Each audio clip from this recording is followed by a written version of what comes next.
আমার আগের ভিডিওতে নবঘোষ স্তোত্র পাঠ করেছিলাম। আজ তার বাংলা অনুবাদ পাঠ করে শোনাচ্ছি। আশা করছি তোমাদের ভালো লাগবে। যার রং জবা ফুলের মতো লাল, কাশ্যপ ঋষির পুত্র, অত্যন্ত জ্যোতির্ময়, যিনি অন্ধকার ও পাপ নাশ করেন, সেই সূর্যদেবকে আমি প্রণাম করি।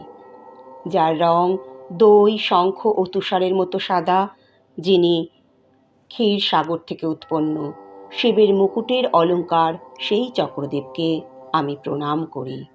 যিনি পৃথিবীর গর্ভ থেকে জন্মেছেন, বিদ্যুতের মতো উজ্জ্বল, হাতে শক্তি অস্ত্রধারী, সেই মঙ্গলদেবকে আমি প্রণাম করি।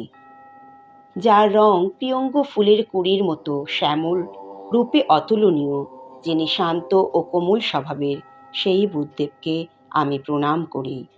দেবতা ও ঋষিদের গুরু, সোনার মতো উজ্জ্বল, যিনি জ্ঞানস্বরূপ ও তিন লোকের প্রভু, সেই বৃহস্পতিকে আমি প্রণাম করি।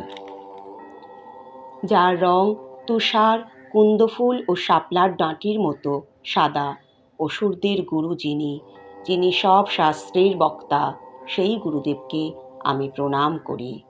যার রং নীল অঞ্জনের মতো, সূর্যের পুত্র, যমের বড় ভাই, ছায়া ও সৃষ্ট থেকে জন্ম নেওয়া, সেই শনিদেবকে আমি প্রণাম করি।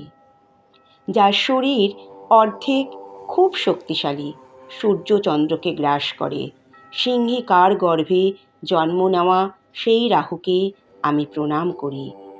যার রং পলাশ ফুলের মতো, নক্ষত্র ও গ্রহদের উপরে অবস্থানকারী,